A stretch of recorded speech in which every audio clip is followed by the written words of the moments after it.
அல்லேலூயா. ஆண்டவராகிய இயேசு கிறிஸ்துவின் நாமத்தினாலே உங்கள் ஒவ்வொருவருக்கும் என் அன்பின் வாழ்த்துக்களை தெரிவித்துக் கொள்கிறேன். கர்த்தர் நல்லவர். அருமையான ஆவிக்குரிய தகப்பன் வின்சென்ட் ஐயா அவருடைய சபையிலே அடிக்கடி கடந்து வரும்படியாகவும் என்னை அழைத்து ஊழியத்திலே பயன்படுத்துவதற்காக ஆண்டவருக்கு நன்றி செலுத்துகிறேன். ஆண்டவர் நல்ல சரீரபல சுகத்தை கொடுப்பாராக, தீர்க்க ஆயுசை கொடுப்பாராக. பாஸ்டம்மாவுக்காக, அருமையான சகோதரனுக்காக, பிள்ளைகளுக்காக ரொம்ப நன்றி. கர்த்தர் உங்கள் ஒவ்வொருவரையும் ஆசீர்வதிப்பார். ஹல்லேலூயா, அல்லேலூயா. எல்லாருக்கும் தெரிந்த வண்ணமாகவே இந்த 40 நாட்கள் ஜெபம் தொடங்கின உடனே பாஸ்டர் என்னோட தொடர்பு கொண்டு சொன்னதான ஒரு வார்த்தை, அந்த கலாத்தியர் 3:13 அப்படி தானே?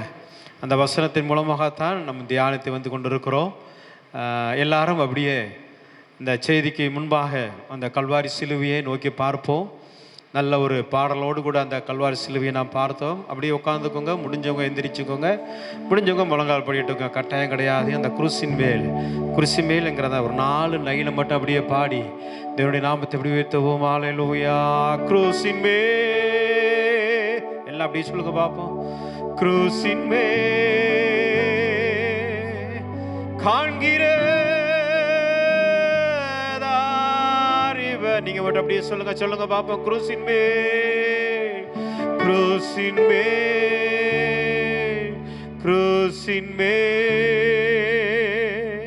காண்கிற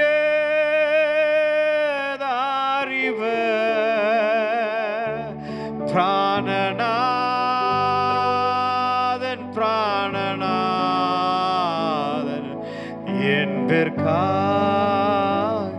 சாகிறார். நீங்க மட்டும் அப்படியே சொல்லுங்க பாப்போம். பிராணநாதன்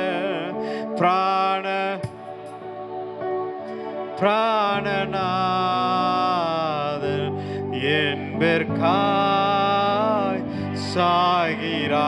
எல்லாரும் சத்தமா இயேசுவே, இயேசுவே, இயேசுவே,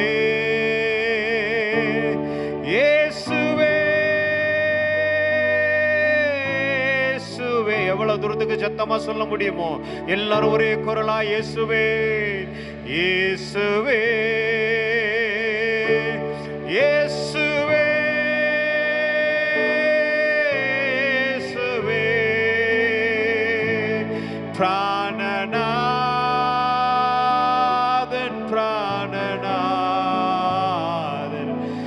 என்பதற்காய் சாகிறா. நீங்க மட்டும் சத்தமாய் சொல்லுங்க. பிராண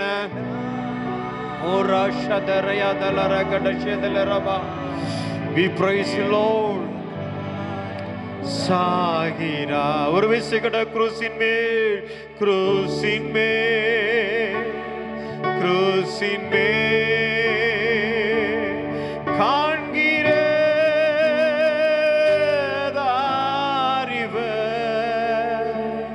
பிராணநாதன்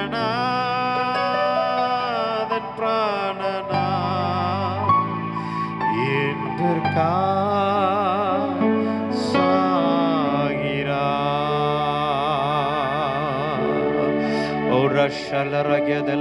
ஆண்டவரே, இந்த கல்வாரி சிலுவையில எங்களுக்காக கடைசி ரத்தம் வரை சிந்தினீரே. உடைய வார்த்தையை கேட்க போகிறோம். உடைய வார்த்தையின் மூலமாக என் பிள்ளைகளை ஆண்டவரே நிரப்புவீராக. ஆண்டவரே, பெரியோரையும் சிறியோரையும் வந்திருக்கிறதான ஒவ்வொரு வாழ்வு சகோதர சகோதரிகளையும் ஆண்டவரே, தாய்மார்களையும் தகப்பன்மார்களையும் கத்தர் ஆண்டவரே இந்த நாளில் இந்த கல்வாரி சிலுவையை நோக்கி தியானம் பண்ணுவதற்கு என் ஆண்டவர் தந்த நல்ல தருணத்துக்காக நன்றிகளை துதிகளை ஏறெடுக்கிறோம். ஆண்டவரே, இந்த செய்தியின் மூலமாக உள்ளத்திலே பெரிய ஒரு மாறுதல் உண்டாகட்டும். தேவ கிருபை சூழ்ந்து கொள்ளட்டும். இயேசுவின் நாமத்தில் ஜெபிக்கிறேன் நல்ல பிதாவே, ஆமென். உட்காருவோம். தேங்க்யூ. அல்லேலூயா. கேருபீன்களும் சேராண்மைகளும் பரலோகத்திலே ஆண்டவராகிய இயேசுவை பரிசுத்தர் பரிசுத்தர் பரிசுத்தர் என்று ஓயாமல் என்ன செய்து கொண்டிருக்கிறார்கள், போற்றி கொண்டிருக்கிறார்கள். ஆனால் உங்களுக்கும் எனக்கும் ஆண்டவர் தந்திருக்கதான நேரம் ரொம்ப கம்மி. சபைக்கு வந்தால் தான், ஆராதனைக்கு வந்தால் தான் என்ன செய்ய வேண்டியிருக்கிறது, கொஞ்சம் நேரம் ஆண்டவரை துதித்து பாடுவதற்கு தேவன் நமக்கு நல்ல தருணத்தை தந்திருக்கிறார். அல்லேலூயா. நல்ல ஒரு ஆவிக்குரிய சபைக்காக ரொம்ப நன்றி. ஆண்டவருக்கு நன்றிகளை துதிகளை ஏறெடுக்கிறேன். நான் வாசித்து ஆரம்பத்திலே உங்கள்கிட்ட சொன்னேன், கலாத்தியர் 3:13 மரத்திலே தூக்கப்பட்ட எவனும் சபிக்கப்பட்டவன் என்று எழுதியிருக்கிறபடி கிறிஸ்து நமக்காக சாபமாகி நியாயப்பிரமாணத்தின் சாபத்திற்கு நம்மை நீக்கலாக்கி மீட்டு கொண்டார் என்று சொல்லி அந்த வசனத்தை குறிப்பிட்டு நாம் என்ன செய்து கொண்டிருக்கிறோம்? தியானம் பண்ணி கொண்டிருக்கிறோம். அருமையான கர்த்தருடைய பிள்ளைகளே, இந்த இதற்கு முன்பாக சிலுவையை குறித்து அநேக தேவனுடைய தாசர்கள் பேசியிருப்பார்கள். எனக்கு பின்பும் அநேக தேவனுடைய ஊழியர்கள் பேச இருக்கிறார்கள். ஆனால் அவருடைய பாதரட்சியை கலட்டுவதற்கு நான் பாத்திரனால, ஆனாலும் ஒரு சில சத்தியங்களை உங்களுக்கு ஆணித்தரமாக சொல்லி உங்கள் மத்தியிலே நான் கடந்து சொல்ல விரும்புகிறேன். அல்லேலூயா, அல்லேலூயா. பாருங்க, வேதத்தில் இந்த மரத்திலே அங்கிற வார்த்தையை இந்த 3:13 சொல்லப்பட்டிருக்கு பார்த்தீங்களா? மரத்திலே தூக்கப்பட்ட இவனும் சபிக்கப்பட்டவன் எழுதியிருக்கிறபடி இந்த மரத்தை குறித்து வேதத்திலே ஒரு 4-5 நபர்களை நாம் பார்க்க முடியும். அதாவது இந்த மரத்திலே ஆதாமும் ஏவாளுமே என்ன செய்திருக்கிறார்கள்? விருட்சத்துக்குள்ளாக என்ன செய்தார்கள்? ஒளிந்து கொண்டார்கள் என்று என்ன செய்கிறோம்? பார்க்கிறோம். ஆங்கிலத்தில் சொல்லப்பட்டிருக்கிறது among the tree அப்படின்னா மரங்களுக்குள்ளே. ஆதியாகமம் 3:8 என்ன செய்கிறோம்? வாசிக்கிறோம். நீங்கள் வீட்டிலே சென்று இந்த வசனங்கள் எல்லாம் நீங்கள் வாசித்துக் கொள்ளும்படி அன்பாய் கேட்டுக்கொள்கிறேன். அடுத்து யோவான் 1:48 ஒரு நபரை குறித்து பார்க்கிறோம், நாத்தான்வேலை குறித்து. இந்த நாத்தான்வேல் என்ன செய்திருக்கிறான்? அந்த அத்திமரத்தின் கீழே, மரத்தின் கீழிலே போய் என்ன செய்தான்? அவன் சில சத்தியங்களை அறிந்து கொண்டான் என்று சொல்லி யோவான் 1:48 வாசிக்கிறோம். அடுத்ததாக சகையு என்கிறதான ஒரு மனிதன் மரத்தின் மேலே லூக்கா 19:4 என்ன செய்கிறோம்? வாசிக்கிறோம். இப்படி எல்லாம் அப்படியே வரையறுத்து கொண்டே போகலாம்.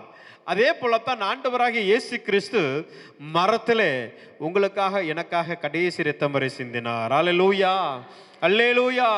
அவர் பட்ட பாடுகள், அவர் பட்ட அவமானங்கள், அவர் பட்ட கஷ்டங்கள் நாம் சொல்லி முடியாத அளவுக்கு நமக்காக அவர் செய்திருக்கிறார் என்று சொல்லி நாம் பார்க்கிறோம்.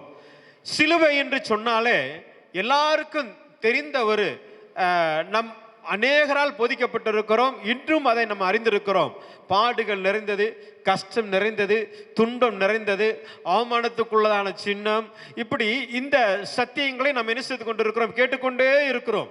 இதைத்தான் நானும் சிறு பிள்ளையா இருக்கும் பொழுதிலிருந்து இந்த வார்த்தைகளை கேட்டிருக்க. உண்மைதான், சிலுவை என்றால் பாடுகள் தான். அல்லேலூயா, அல்லேலூயா. ஆனால் இந்த சிலுவைக்குள்ளாக தேவன் நமக்கு ஒரு விடுதலை வைத்திருக்கிறார், ஒரு ஆசீர்வாதத்தை வைத்திருக்கிறார், ஒரு அன்பை வைத்திருக்கிறார், வல்லமையை வைத்திருக்கிறார், கிருபையை வைத்திருக்கிறார், நம்முடைய உள்ளத்திலே இல்லத்திலே ஒரு சமாதானத்தை, சந்தோஷத்தை வைத்திருக்கிறார் என்கிற சத்திய வார்த்தைகளை வேதத்திலிருந்து சில வேத ஆதாரத்தோடு கூட உங்கள் மத்தியிலே சொல்லி என்னுடைய பிரசங்கத்தை முடிக்க விரும்புகிறேன். அல்லேலூயா, அல்லேலூயா.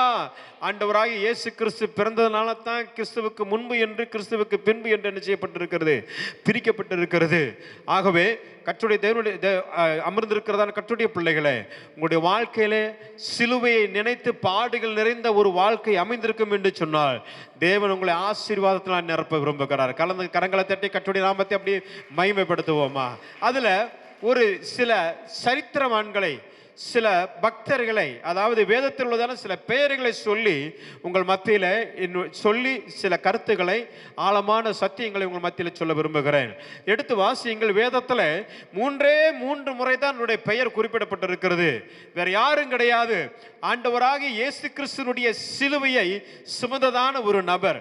சொன்னபோதே உங்களுக்கு தெரியும் அவர் யார் என்று சொன்னால் சீமோன் என்கிற ஒரு நபர். எடுத்து அப்படியே ஒவ்வொரு நபராக எடுத்து வாசித்துக்குங்க. மத்தேயு 27:32 ஒருவர் எடுத்துக்கொள்ளுங்கள். அடுத்ததாக லூக்கா 23:26 ஒருவர் எடுத்துக்கொள்ளுங்கள். அடுத்ததாக மார்க் 15:21 ஒருவர் எடுத்துக்கொள்ளுங்கள். ஒவ்வொரு வசனமா டிஸ்பிளே பண்ண முடியுமா தம்பி? அதாவது முதலாவதாக மத்தேயு 27:32 வாசிங்க பார்ப்போம். அப்பொழுது அவருடைய வலது பக்கத்தில் மத்தேயு 27:32 போகையில் சிரேனின் ஊரானாகிய சீமோன் எனப்பட்ட ஒரு மனுஷனை அவர்கள் கண்டு அவருடைய சிலுவையை சுமக்கும்படி அவனை பலவந்தம் பண்ணினார்கள். அவனை என்ன செய்தார்களாம்? சொல்லுங்க, அந்த வார்த்தையில நம்ம வாயில வருமானம் பார்ப்போம். சொல்லுங்க பார்ப்போம். என்ன பண்ணினார்களாம்? பலவந்தம் பண்ணினார்களாம். அதாவது திணிச்சாங்களாம். சிலுவையை கண்டிப்பா என்ன செய்யணுமா? தூக்கணும் என்று சொல்லி என்ன செய்தார்களா? கட்டளையிட்டார்களாம். அடுத்து அதே இன்னொரு வசனத்தை வாசிங்க. லூக்கா 23:26 வாசிங்க பார்ப்போம். அவர்கள் இயேசுவை கொண்டு போகிற போது நாட்டிலிருந்து வருகிற சிரேனே ஊரான் ஆகிய சீமோன் என்கிற ஒருவனை பிடித்து, பாருங்க, சீரேனாகிய ஊரானாகிய ஒருவனை பிடித்து சிலுவையை அவர் பின்னே சுமந்து கொண்டு வரும்படி, சிலுவையை அவன் பின்னே கொண்டு வரும்படி அதை அவன் மேல் வைத்தார்கள். அடுத்து மார்க்கு 15:21. சிரேனே ஊரானும் அலெக்சாந்தருக்கும் ரூபுக்கும் தகப்பனுமாகிய சீமோன் என்னப்பட்ட ஒருவன் நாட்டிலிருந்து அவ்வழியே வருகையில் அவருடைய சிலுவையை சுமக்கும்படி அவனை பலவந்தம் பண்ணினார்கள். அவனை என்ன செய்தார்களா? பலவந்தம் பண்ணினார்கள் என்று சொல்லி என்ன செய்கிறோம்? வாசிக்கிறோம். இந்த சிரேனா ஊர் எங்க இருக்கிறது என்று சொன்னா, ஆப்பிரிக்கா, வடக்கு ஆப்பிரிக்கா தேசத்துல ஒரு பகுதியில தான் இந்த சீரேனா ஊர் இருக்கிறது. இவன் ஒரு யூதன். அசிரியர்களால் இஸ்ரவேல் ஜனங்கள் துன்பப்பட்டு படியெடுக்கப்பட்டு சிதறடிக்கப்பட்டு ஏறத்தாழ 1,00,000 யூதர்கள் உலகம் முழுவதும் என்ன செய்தார்களாம்? கடந்து சென்றார்களாம். அப்படி வந்தவர்கள் தான் நம்முடைய கேரளா மாநிலத்தில் கொச்சியில சில யூதர்கள் என்ன செய்தார்கள்? இருக்கிறார்கள். இன்றும் அங்கு யூதர்களுடைய சினகோ, யூதர்களுடைய ஆலயங்கள் என்ன செய்யப்பட்டிருக்கிறது? இருக்கிறது. நீங்களும் நானும் ரொம்ப பாக்கியவான்கள். கடந்த நாட்களில் ஒரு அமெரிக்க அக்கார் பேசும் பொழுது சொன்னதான ஒரு வார்த்தை என் உள்ளத்தில் ரொம்ப அது ஒரு ஏவுதல், ஒரு பாதிக்கப்பட்ட ஒரு சூழ்நிலை உருவாக்குனது. எப்படின்னா, நாங்கள்லாம் பெரிய வளர்ந்த நாடு, நல்ல பணக்கார நாடு, நாங்களாம் நல்லா ரிச்சாக இருக்கிறோம்.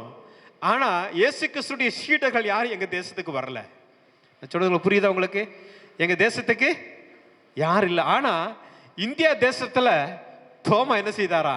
வந்தாரு. நீங்க பாக்கியவான்கள், நீங்கள் ஆசீர்வதிக்கப்பட்டவர்கள். ஆனால் இன்று உங்கள் நாடு வளராமல் இருக்கிறது. இன்று உங்கள் ஜனங்கள் ஆண்டவராய் இயேசு கிறிஸ்துவை அறியாமல் இருக்கிறார்கள். உங்க ஜனங்களுக்காக நாங்கள் என்ன செய்கிறோம்? வேண்டிக் கொள்கிறோம் என்று சொன்னார். நீ யோசித்து பாருங்க, இயேசு கிறிஸ்துடைய சீடனே நம்முடைய இந்தியா தேசத்துக்கு கடந்து வந்து, முக்கியமாக கேரளாவிலே வந்து 7 சபைகளை நிரூபி தமிழ்நாட்டுக்கு கடந்து வந்து, இன்றும் சின்னமலை செந்தமஸ் மவுண்ட் இருக்கிறது அந்த பகுதியில் இருந்தாலும், இன்றும் இந்தியாவிலே ரட்சிக்கப்படாத ஜனங்கள் நம்முடைய தமிழ்நாட்டிலும் அநேக கிராமங்கள் என்ன செய்து கொண்டுதான் இருக்கிறது? இருந்து கொண்டுதான் இருக்கிறது. இந்தியாவின் அப்போஸ்தலர் என்று அறியப்படுகிறதான சாது சுந்தர சிங் சீக்கிய மதத்தில் மிகவும் பக்தி வைராக்கியமுடைய ஒரு நபர். கடவுளே இல்லை என்று சொல்லி மரண தருவாயிலே தற்கொலைக்கு நேராக ட்ரெயின் பாலத்திலே சென்று தலையை வைத்த பொழுது சிலுவை காட்சியை பார்த்தாராம். அல்லேலூயா, அல்லேலூயா. ஆகியவத்தான் இனி இந்தியா முழுவதும் அவர் செய்த ஊழியங்களை ஆச்சரியமா அதிசயமா ஜனங்கள் கண்டு கொண்டாலும், இன்னும் நார்த் இந்தியா, நார்த் ஈஸ்ட் அங்கெல்லாம் ஜனங்கள் ரட்சிக்கப்படாமல் என்ன செய்யறாங்க? ஏன் இவன் நம்ம சவுத் இந்தியாவில் கூட அநேகர் என்ன செய்யறாங்க? ரட்சிக்கப்படாம இருக்கிறாங்க. அப்படி பாருங்க, இந்த சீரனா எங்க இருக்கிறதுன்னு சொன்னா, லிதியா பக்கத்துல, இன்னும் சொல்ல போனா எகிப்துக்கு மேற்கே காணப்படுகிறதா. அவருடைய மூதாதையர்கள் இந்த அசருடைய படையெடுப்பு நிமித்தமாக அங்கு கடந்து சென்றவர்கள். நன்றாய் புரிந்து கொள்ளுங்கள். ஏன்னா அந்த சரித்திரத்தை கேட்பது ரொம்ப நமக்கு அப்படியே தூக்க மாத்திரை கொடுத்தது மாதிரி இருக்கும். ஆனால் அந்த சரித்திரத்தோடு கூட அந்த சிலுவையை சுமக்கிற அந்த சத்தியத்தை கேட்போம்னு சொன்னால், நம்முடைய இல்லத்திலே கடந்து வரும் பொழுது தேவன் அதை ஆசீர்வாதமாய் வைப்பார். அல்லேலூயா, அல்லேலூயா.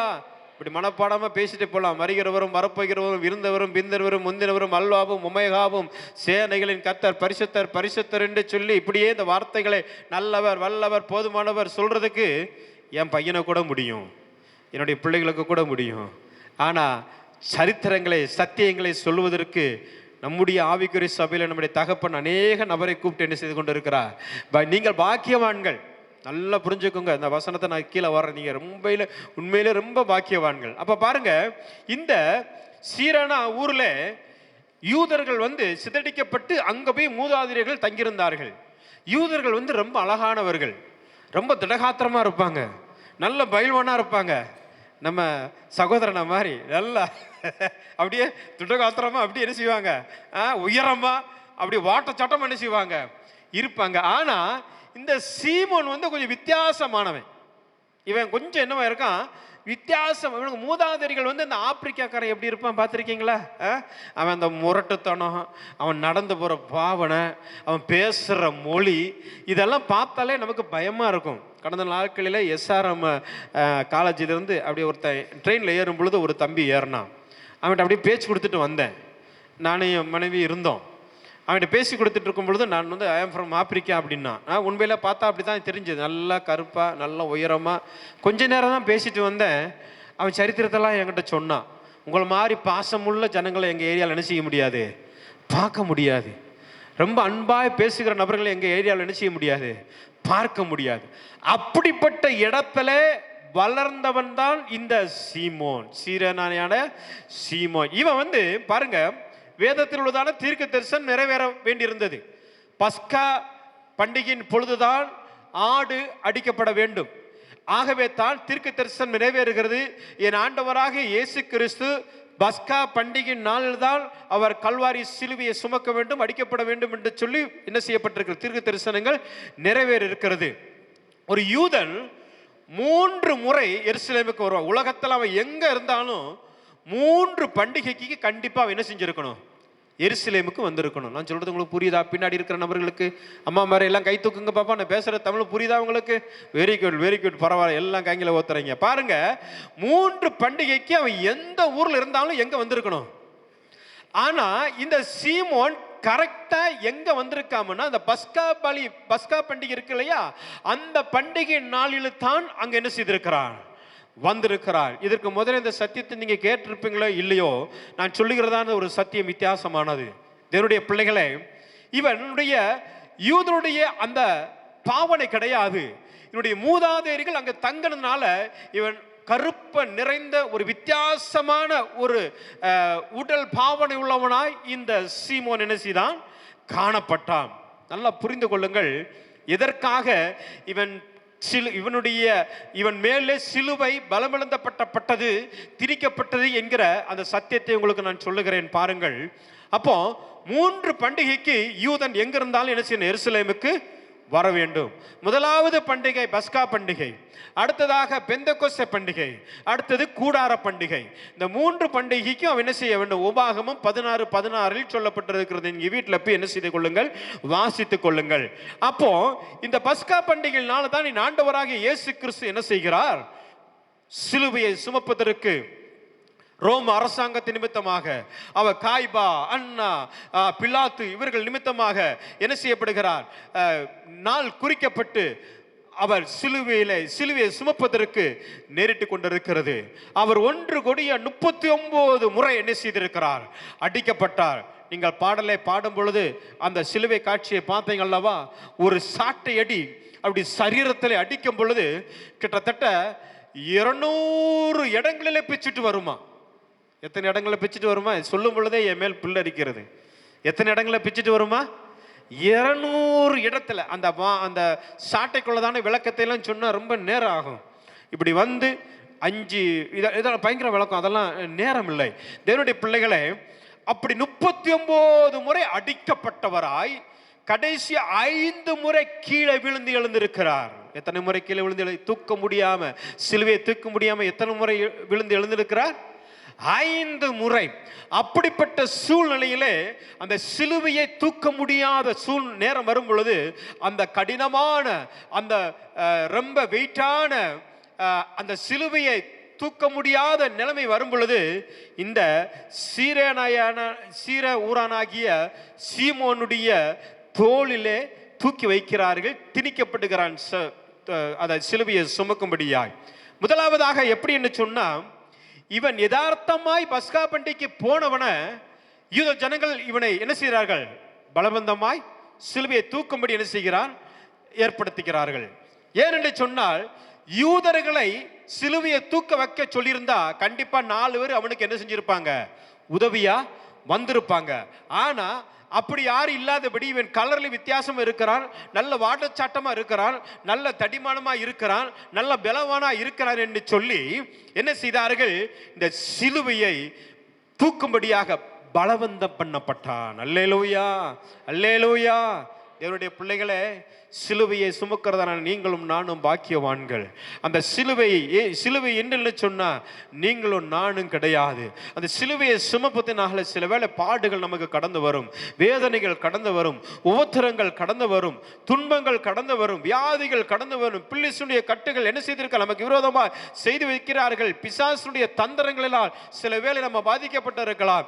இதையெல்லாம் முறியடிப்பதற்கு நானுடைய சிலுவையை நீங்க சுமந்தால் உங்கள் வாழ்க்கையில் தேவன் பெரிய காரியங்களை செய்ய சித்தமுள்ள தேவனாய் காணப்படுகிறார். கரங்களை தட்டி கர்த்தருடைய நாமத்தை அப்படியே நம்ம படுத்துவோமா? தேவனுடைய பிள்ளைகளை பாருங்கள், இப்படிப்பட்டதான சூழ்நிலையில இந்த யூதனா இருக்கிறதான சீமோனுடைய தோளிலே சுமக்கப்படுகிற, நல்லா புரிந்துக்குங்க, இயேசு கிறிஸ்து அந்த சிலுவையை சுமந்து வரும் பொழுது அந்த இரத்தமெல்லாம் சிலுவையிலே பட்டிருக்கும். சரீரத்தில் இருக்கிறதான எல்லா இரத்தமும் வழிந்து கொண்டிருக்கிறது. சிரசிலே முள்முடி வைத்தது நிமித்தமா அது வழியாகவும் இரத்தம் வழிந்து கொண்டிருக்கிறது. அந்த போர் சேவகர்களை விட மாட்டுக்கிறார்கள், அவ்வளவு தூரத்துக்கு துன்பப்படுத்தி கொண்டிருக்கிறார்கள். யோசித்து பாருங்க, அந்த சீமோன் அந்த தோளிலே சிலுவையை சுமந்த உடனே இயேசு கிறிஸ்துவினுடைய இரத்தம் அவனுடைய சரீரத்திலையும் கடந்து வந்தது. அல்லேலூயா, அல்லேலூயா. சில வேளை யதார்த்தமா போயிருந்தான், பார்ப்பதற்காக பஸ்கா பண்டிகை பார்ப்பதற்காக போயிருந்தான். ஐயோ, அவர் இல்ல அந்த சிலுவை சுமந்துட்டு இருக்காரு, நான் ஏன் சுமக்கணும்னு சொல்லி சில வேளை அவன் நினைத்து கொண்டு இருக்கலாம். எதற்காக இந்த ஜனங்கள் என்ன பலப்படுத்தப்படுத்துறா என்று சொல்லி அவன் நினைத்து கொண்டு இருக்கலாம்.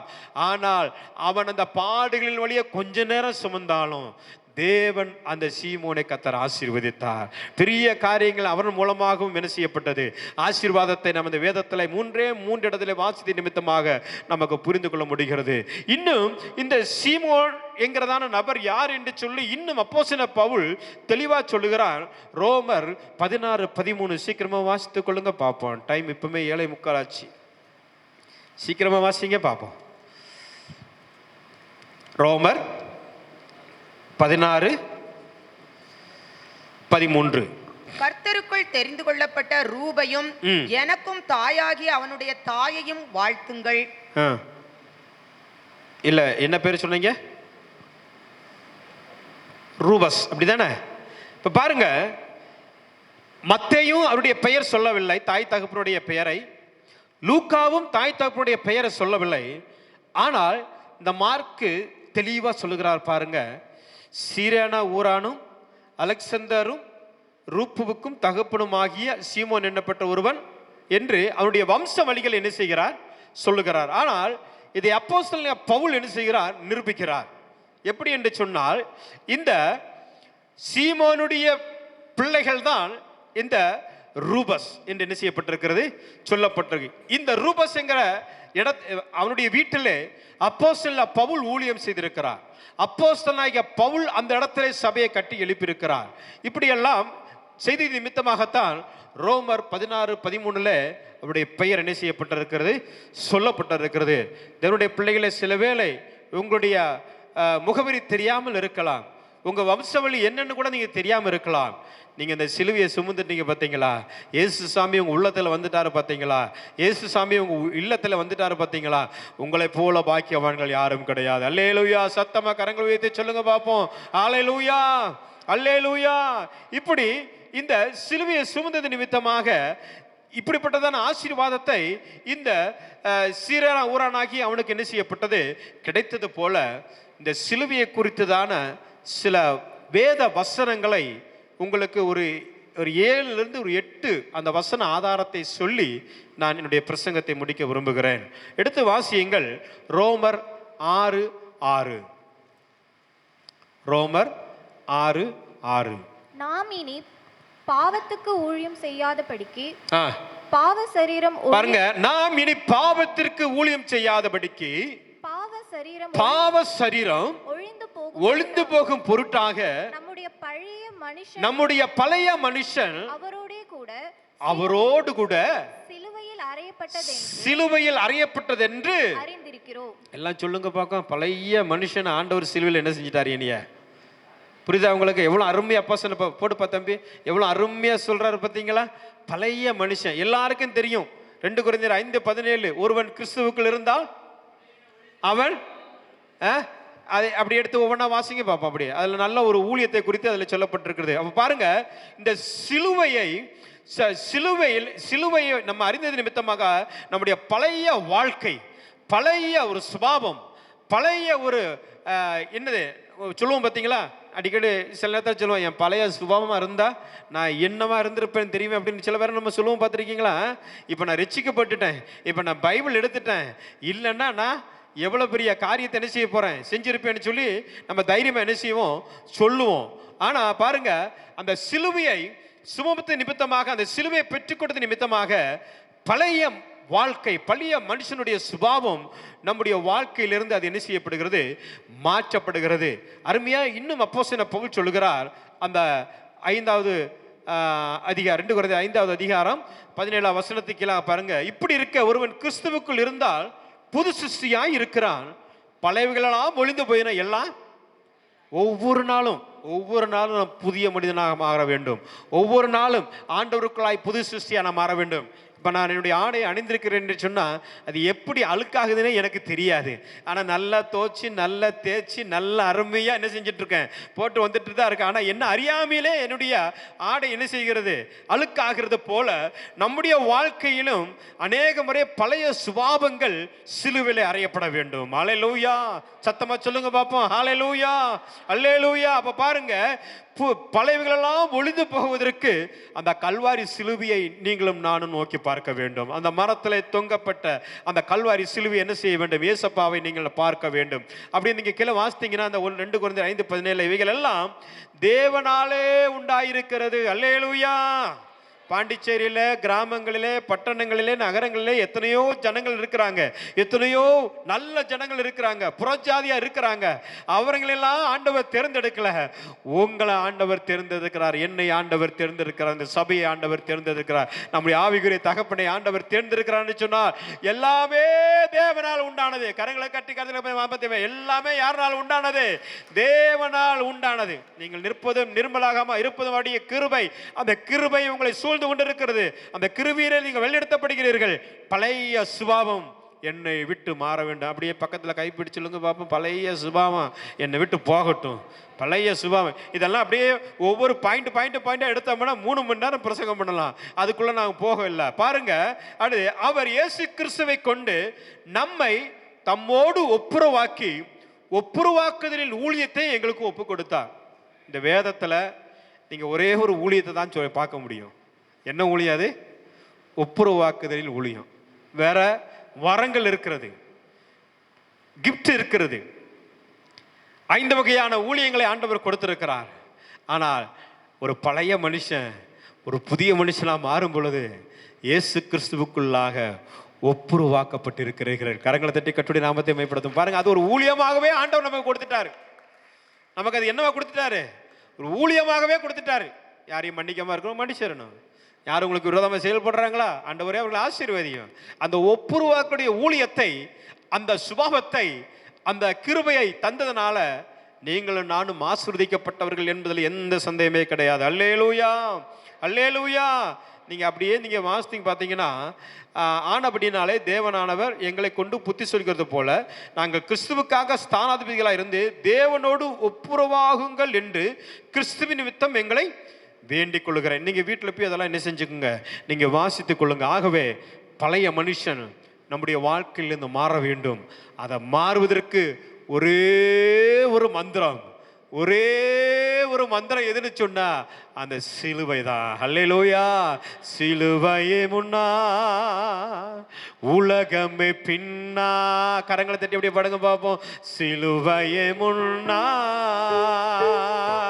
உலகமே பின்னா இயேசு சிந்திய இரத்தத்தினாலே என்றும் விடுதலையே.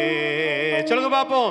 இயேசு சிந்திய இரத்தத்தினாலே என்றும் விடுதலையே. கரங்களை தட்டி உற்சாகமாய் இயேசுவின் பின்னால் நான் செல்வேன், திரும்பி பார்க்க மாட்டேன், திரும்பி பார்க்க சொல்லுங்க.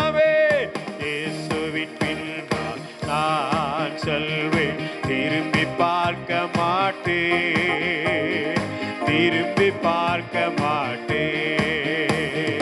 இயேசுவின் பின்னால் நான் செல்வேன், திரும்பி பார்க்க மாட்டேன், திரும்பி பார்க்க மாட்டேன். அதில் நல்ல ஒரு லைன் வரும், பழையவள் ஒளிந்தன. அது அப்படி கரங்களை தட்டி அப்படியே அந்த வார்த்தையை பாடுங்க பார்ப்போம். அப்படி வாக்குத்தத்தமா பிடிச்சுக்கிறோம். ஆண்டவரே, பழைய சுபாவம் நம்ம ஃபாதர் பெர்க்மன்ஸ் அவ்வளோ அருமையா பாடியிருக்காரு. பழைய சுபாவம் என்னை விட்டு என்ன செய்யட்டும்? மாறட்டும். அந்த புதிய சுபாவம் அந்த சிலுவையில நீர் எனக்காக தந்திருக்கிறேன் என்று சொல்லி தொடர்ந்து பாடி கர்த்தருடைய நாமத்தை மகிமைப்படுத்தலாம். Thank you pastor, thank you. Okay, very nice, thank you. நல்ல மியூசிக் போடுறாரு ஆண்டவர், நல்ல வரப்பிரசாதம். ஓகே, எல்லா இடத்துலையும் கிடைக்காது. ஆமாம், சரி இருக்கட்டும், பெருமைக்கு சொல்ல உண்மையை சொல்லுகிறேன். அடுத்து இரண்டாவதாக 1 கொரிந்தியர் 1:18 வாசிங்க. முதலாவது அந்த பழைய பாவத்திற்கு நாம் என்ன செய்திருக்கிறோம்? அடிமையா இருந்த பொழுது ஆண்டவர் புதிய ஒரு பலத்தை, புதிய மனுஷனாக அந்த சிலுவை நம்மை மாற்றியிருக்கிறது. இரண்டாவதாக எடுத்து வாசிங்க 1 கொரிந்தியர் 1:18. சிலுவையை பற்றி உபதேசம், சிலுவையை பற்றி உபதேசம் கெட்டு போகிறவர்களுக்கு பைத்தியமாய் இருக்கிறது, ரட்சிக்கப்படுகிற நமக்கோ அது தேவபலனாய் இருக்கிறது. அல்லேலூயா. அப்போ பாருங்க, சிலுவையை பற்றி உபதேசம் ரட்சிக்கப்படுகிற நமக்கு தேவபலனாய் இருக்கிறது. அல்லேலூயா. பலத்தினாலும் அல்ல, பராக்கிரமத்தினாலும் அல்ல, என்னுடைய ஆவியினாலே ஆகும் என்று ஆண்டவர் சொல்லியிருக்கிறார். பலகீனராய் இருக்கிறதான உங்களுடைய வாழ்க்கையில, பலம் கிடைக்காம சொர்வோடு கூட காணப்படுகிறதான உங்களுடைய வாழ்க்கையில அந்த கல்வாரி சிலுவை நிமித்தமாக, அந்த உபதேசத்தின் நிமித்தமாக, கர்த்தருடைய வார்த்தை நிமித்தமாக நீங்கள் பலன் அடைந்தவர்களாய் இருக்கிறீர்கள். அல்லேலூயா. இப்படிதான் இப்படி நான் கொஞ்சம் பாட்டு எனக்கு தெரிஞ்சதுனால அப்பப்ப பாட்டு பாடி ஜனங்கள் என்ன செய்வேன்? புரிய வைப்பேன். புதிய உங்களுக்கு பாருங்க, கர்த்தருக்கு காத்திருந்து, இதெல்லாம் பழைய பாட்டு. இந்த பாட்டெல்லாம் எத்தனை பேருக்கு தெரியும்னு எனக்கு தெரியல. நம்ம ஆவிக்குரிய தகவலுக்கு இந்த பாட்டெல்லாம் தெரியும். அந்த நாட்களில் ஒன்டே மோசஸ் ஐயா, ஜாலிய பிரகம் ஐயா, இவங்கெல்லாம் பாடின பாடல்கள். ஓகேப்பா, பாருங்க, இந்த நல்ல அருமையான பாட்டு. கர்த்தருக்கு காத்திருந்து காலுக்கு போல் பெல்லன் அடைந்து செட்டைகளை அடித்து உயரே எழும்பிடுவாய், புது பெல்லன் அடைந்திடுவாய், நீ புது பெல்லன் அடைந்திடுவாய், நீ புது பெல்லன் அடை. ஒரு நிமிஷம் இப்படி கொஞ்சம் எந்திரிங்களா பார்ப்போம். உங்களை கொஞ்சம் ஆக்ஷன் பண்ணால் தான் கொஞ்சம் நல்லா இருக்கும்னு நினைக்கிறேன். நீங்கள் காலையிலே வந்துட்டீங்க பார்த்தீங்களா, தூக்க கலப்பு. நேற்றைய தினத்தில் நம்முடைய ஆவிக்குரிய தகவல் சொன்ன பொழுது, ஆண்டவரே நான் தியானம் பண்ணிட்டு இருந்தேன், அவர் சில சத்தியங்களை வெளிப்படுத்துன்னு சொல்லும் பொழுது கிட்டத்தட்ட 12 மணி ஆச்சு. மறுபடி 1:30 எழும்பி 2:30 கிளம்பி நான் என்ன செஞ்சுருக்கீங்க வந்திருக்கிறேன். ஆனால் நீங்கள் அப்படி கிடையாது. கரெக்டாக 5 மணிக்கு எழும்பியிருப்பீங்க, 6 மணிக்கு என்ன செஞ்சிட்டீங்க வந்துட்டீங்க. ஆனால் சோர்வாக உட்காராதீங்க. தேவ பலத்தில் வரும்பொழுது நீங்கள் என்ன செஞ்சுருக்கீங்க? பலன் அடைய போகிறீங்க. நான் பாருங்க, அது சின்ன ஒரு ஆக்ஷன். நான் பாருங்க, அப்படி பார்ப்போம். கர்த்தருக்கு காத்திருந்து ஆமே செட்டைகளை அடித்து உயரே எழும்பிடுவா, புது பலன் அடைந்திடுவே. நான் அப்படியே நெஞ்சில கை வச்சு சொல்லுங்க பார்ப்போம், நான் புது பலன் அடைய போறேன். அந்த சிலுவையினுடைய அந்த சத்தியத்தை கேட்கும் பொழுது புது பலத்தினால் ஆண்டவர் என்ன செய்ய போகிறார்? நிரப்ப அப்படியே நெஞ்சில கை வச்சு சொல்லுங்க பார்ப்போம், நான் புது பலன் அடைந்திடுவேன். சொல்லுங்க பார்ப்போம், நான் புது பலன் அடைந்திடுவே, நான் புது பலன் அடைந்திடுவே, நான் புது பலன் அடைந்திடுவே, நான் புது பலன் அடைந்திடுவே. இது சத்தமா சொல்லுங்க, நான் புது பலன். ஓ ரஷலரயதலரயதலரவ ஓ வாடிரமாஷாலே, புது பலன் அடைந்திடுவே, நான் புது பலன் அடைந்திடுவே. நானு ஆவிக்குரிய தகவலை பார்த்து சொல்றேன், நீ புது பலன் அடைய போகிற. அவரை நீன்னு சொல்லக்கூடாது, ஆனால் பாட்டல் வர்றதுனால என்ன செய்யறேன்?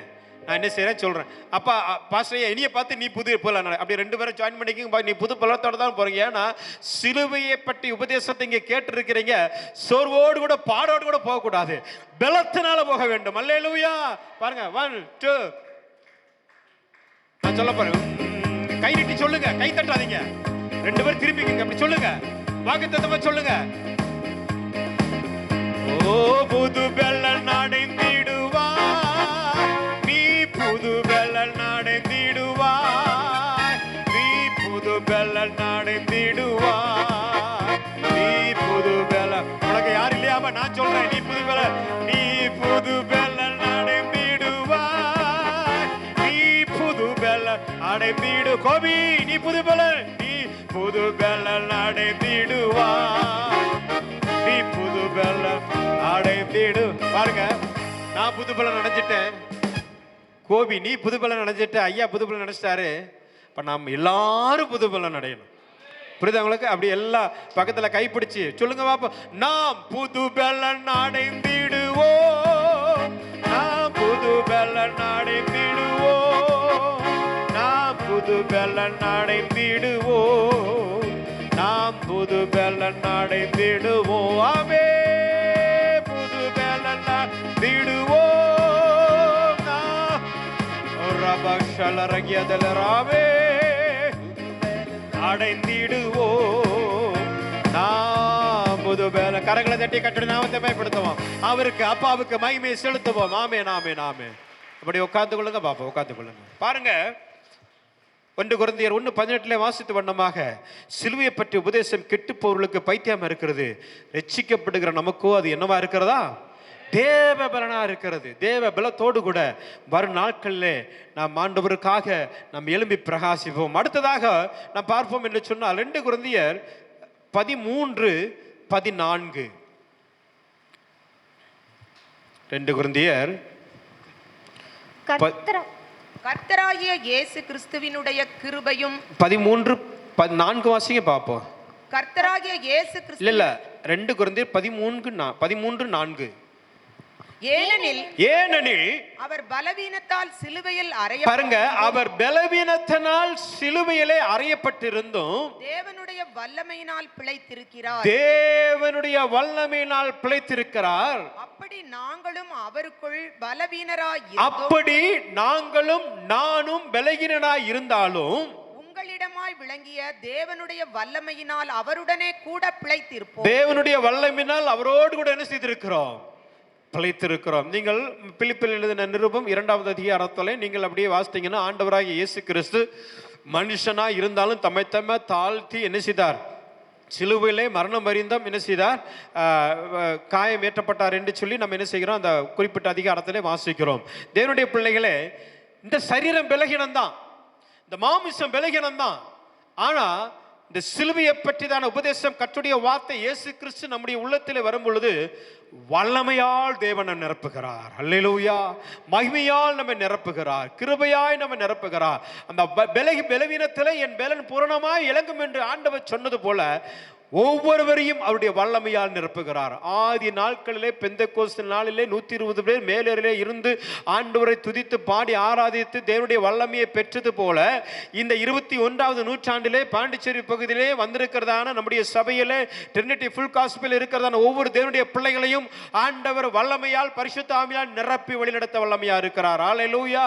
அப்ப பாருங்க, ஏனெனில் அவர் பலவீனத்தினால் சிலுவையிலே அறையப்பட்டிருக்கிறார். இப்போ எவ்வளவு இந்த மாமிச செய்கிற வேதனைக்குள்ளாம் இருந்திருக்கணும் யோசித்து பாருங்க. இந்த காலில் ஒரு சின்ன முள்ளு குத்துனா நமக்கு எவ்வளோ வேதனை இருக்குது, இல்லைன்னா போயிட்டு இருக்கும் பொழுது சின்ன ஒரு கல் தட்டுனா நம்முடைய சரீரத்தை எவ்வளோ வேதனை இருக்குன்னு சொல்லி பாருங்க.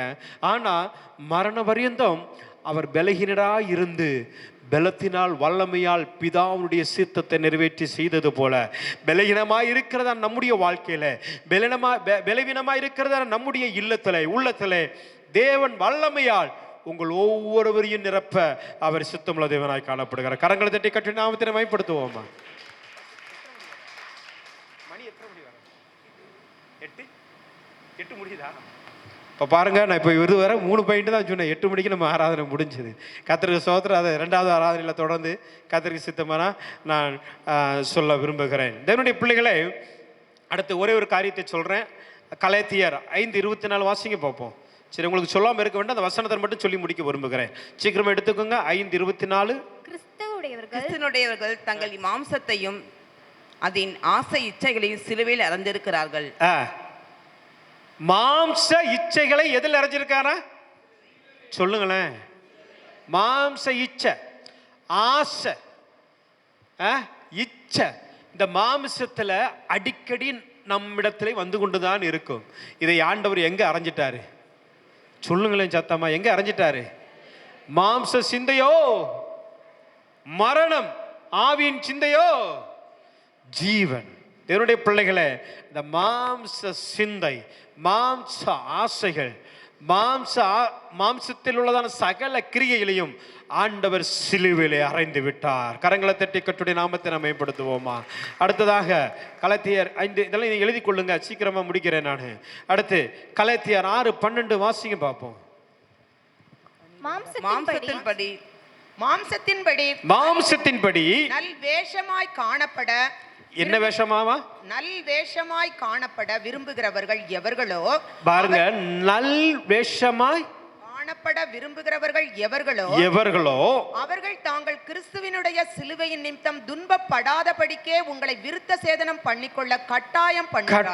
கலாத்தியர் சபைக்கு அப்போஸ்தலனாகிய பவுல் சென்று பிரசங்கம் பண்ணி கொண்டு இருக்கும் பொழுது பாருங்க எவ்வளவு தெளிவா சொல்லுகிறாரு.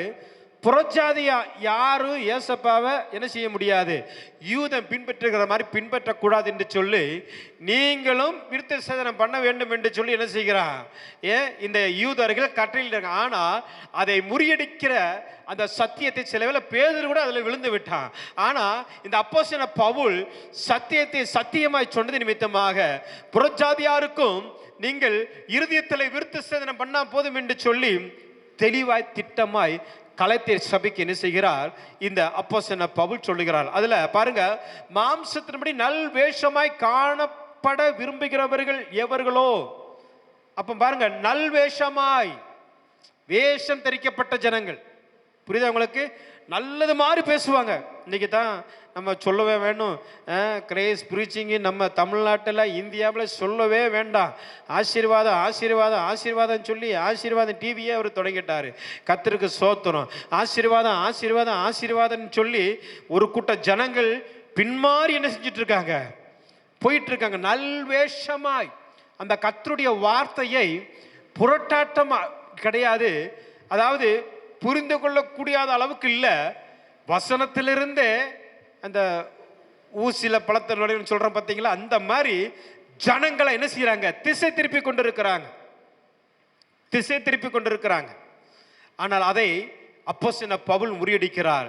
புறஜாதியாருக்கும் சரி யூதனுக்கும் சரி ஒரே நபருக்கு தான் ஆண்டவர் சிலுவையிலே, கல்வாரி சிலுவையிலே ரத்தம் சிந்தினார்.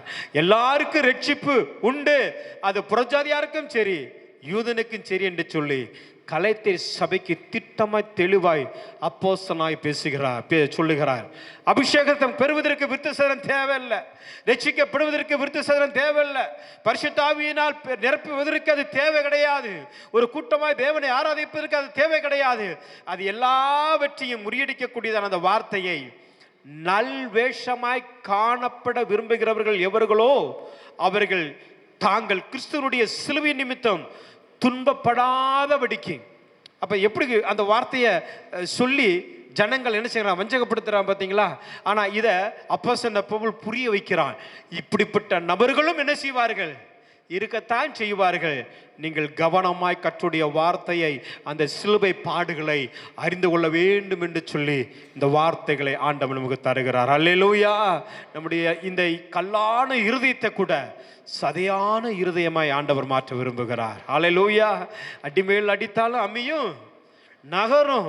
ஆகவே எப்படிப்பட்ட நபர்களையும் வேத வார்த்தை மாற்றக்கூடியதாக காணப்படுகிறது. அப்போஸ்தலனாகிய பவுலை போல ஒரு நபரை உதாரணத்துக்கு யாரும் எடுத்துக்கொள்ள முடியாது.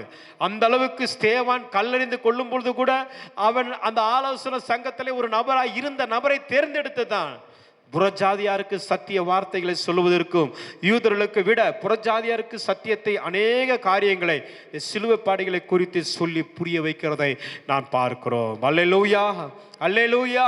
இயேசு கிறிஸ்து இந்த பூமியில ஊழியம் செய்த பொழுது சீடர்கள் எல்லார்ட்டையும் மேக்சிமம் வார்த்தைகள் பிதா சொன்ன வார்த்தை, அந்த சிலுவை உபதேசத்தை தான் அநேக முறை என்ன செய்திருக்கிறாரு, சொல்லியிருக்கிறதை நம்மால் பார்க்க முடியும். நான் சுருக்கிக் கொள்ளுகிறேன். கர்த்தருடைய பிள்ளைகளை, இந்த சில நேரங்களில் யூடியூப்பில் டிவியில் கேட்குற வார்த்தை மெசேஜ் எல்லாம் ரொம்ப கவனமாக நீங்கள் கேட்கணும். திசை மாதிரி போயிடக்கூடாது. நல்ல நயவஞ்சகமாக நம்மளை என்ன செஞ்சிருவாங்க, மயக்க கொண்டு போயிடுவாங்க. நம்ம திருச்சபைக்கு உண்மையாய் உறுதியாய் கடைசி வரை நிலை நிற்பதற்கு, நல்ல உபதேசத்தை கேட்பதற்கு நீங்களும் நானும் உங்களுடைய இருதயம் என்னுடைய இருதயம் என்ன செய்ய வேண்டும், பக்குவப்படுத்திக் கொள்ள வேண்டும். அல்லேலூயா, அல்லேலூயா. ஆகவே தான் இந்த 40 நாட்கள் இங்கே காலையும் மாலையும் அநேக ஊழியர்களை கூப்பிட்டு, நான் பாஸ்டர் ஸ்டான்லி வந்திருக்கும் போது கூட வந்த எல்லாம் எதுக்கு நடத்துறாரு நம்முடைய ஆவிக்குரிய தகப்பன். நீங்களும் நான் என்ன செய்யக்கூடாது, திசை மாறி போயிடக்கூடாது, வேற உபதேசத்துக்கு போயிடக்கூடாது, கள்ள உபதேசத்துக்கு போயிடக்கூடாது. இந்த சத்திய உபதேசத்தில் நிலை நிற்பதற்கு தேவன் இந்த சிலுவை பாடுகள் உள்ளதான இந்த நாட்களை ஆண்டவர் தந்திருக்கிறார். அதை நீங்களும் நானும் புரிந்து கொள்ள வேண்டும். அல்லேலூயா, அல்லேலூயா. அடுத்து வாசிங்க பாப்போம், எபேசியர் 2:16.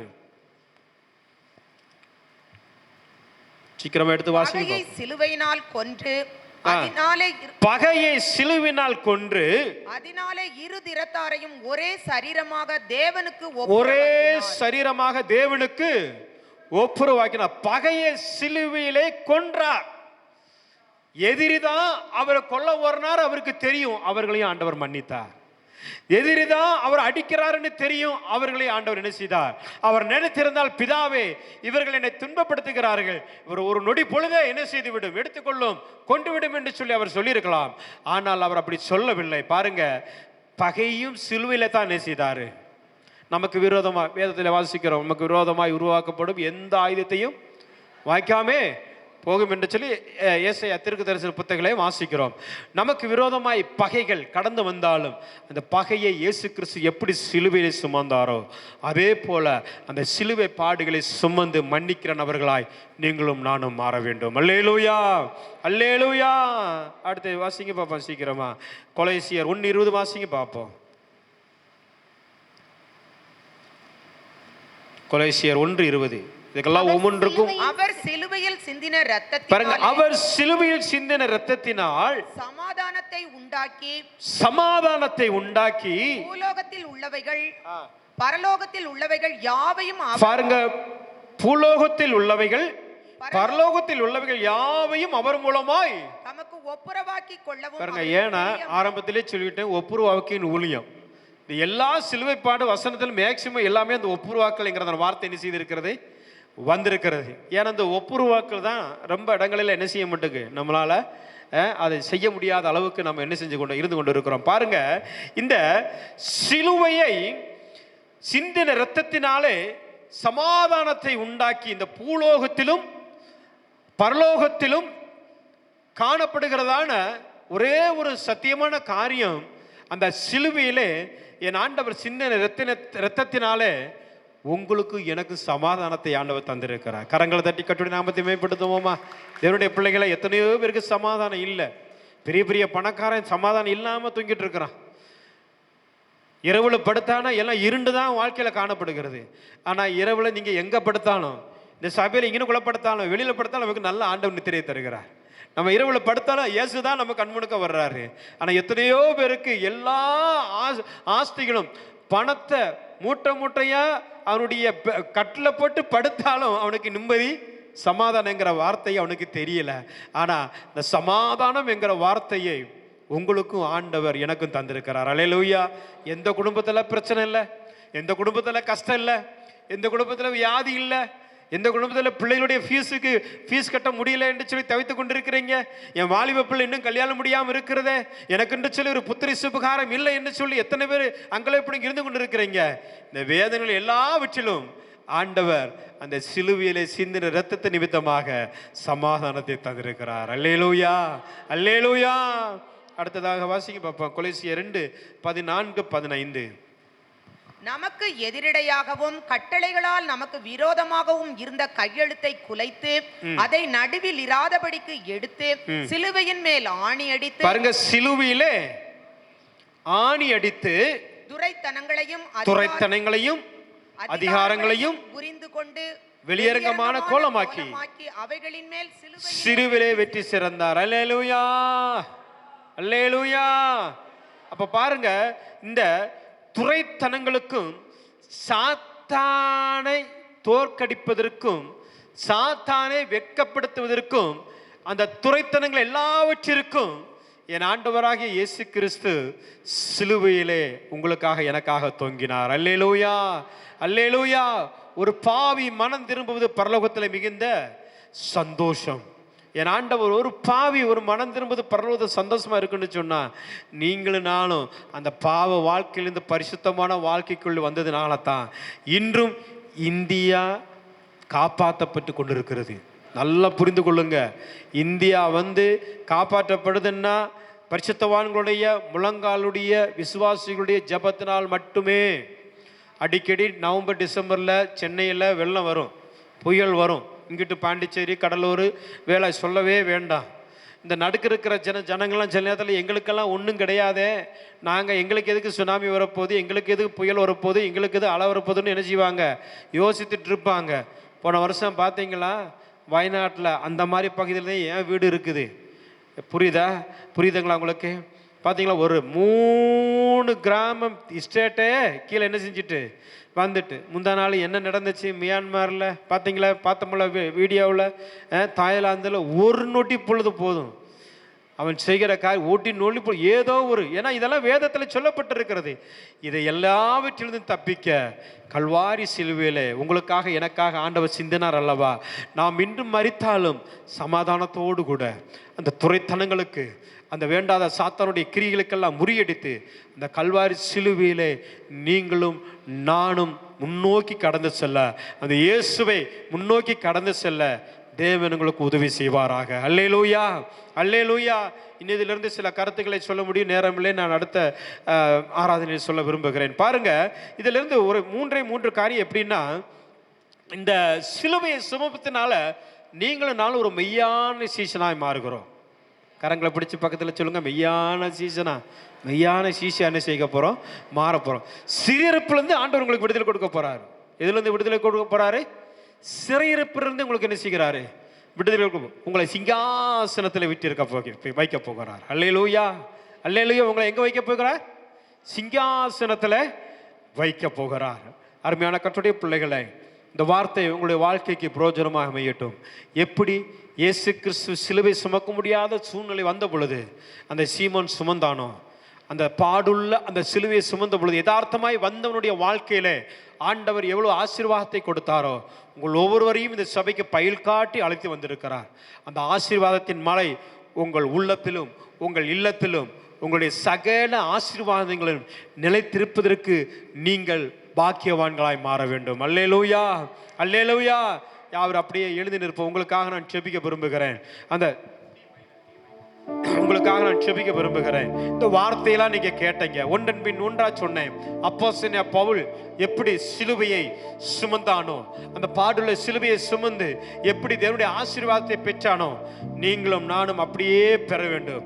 கிறிஸ்துவுக்குள் வாழ்கிறதான உங்களுக்கும் எனக்கும் எப்பொழுதுமே வெற்றி, எப்பொழுதுமே வெற்றி. சில வேளை பலகீனமான சூழ்நிலைகள் கடந்து சென்றாலும் பலத்தினால் வல்லமையால் இடைக்கட்ட அவர் சித்தமுள்ள தேவனாய் காணப்படுகிறார். பலத்தினால் நம்மை தூக்கி நிலைநிறுத்த அவர் வல்லமையில காணப்படுகிறார். எல்லா துரைத்தனங்களுக்கும் அதிகாரங்களுக்கும் முறியடிக்கிற ஒரே ஒரு ஆயுதம், ஒரே ஒரு சம்மட்டி எதுன்னு சொன்னா அந்த சிலுவை தான். அந்த சிலுவையை தொங்கின ஆண்டவராய் இயேசு கிறிஸ்துவை நாம் நோக்கி பார்ப்போம். கரங்களை தட்டி இந்த 4 நாளில் பாடி நான் செபித்த முடிக்க விரும்புகிறேன். அல்லேலூயா. கிறிஸ்துவுக்குள் வாழும் எனக்கு எப்போதும் வெற்றி உண்டு. கிறிஸ்துவுக்குள் வாழும் எனக்கு எப்போதும் வெற்றி உண்டு. சொல்லுங்க, ஆமென். வெற்றி உண்டு, வெற்றி உண்டு, வெற்றி உண்டு, எனக்கு வெற்றி உண்டு, வெற்றி உண்டு, வெற்றி. ஆமென். வெற்றி உண்டு, வெற்றி உண்டு, வெற்றி உண்டு, வெற்றி உண்டு, வெற்றி உண்டு, வெற்றி உண்டு. சாத்தானின் அதிகாரமெல்லாம்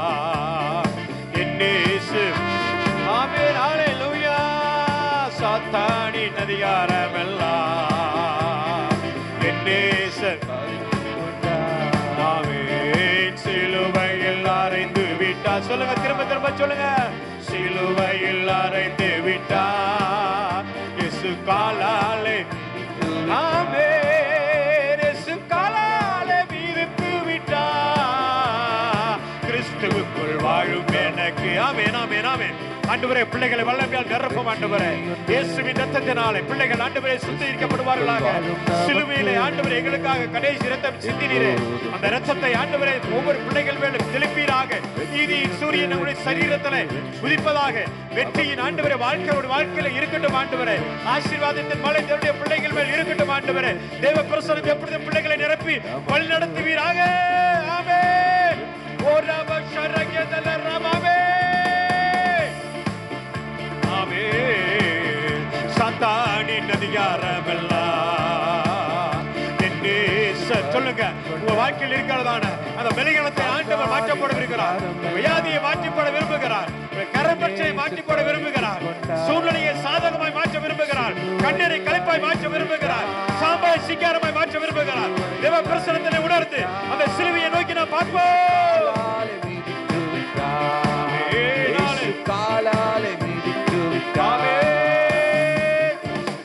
வாழும் எனக்கு எப்போதும் வெற்றி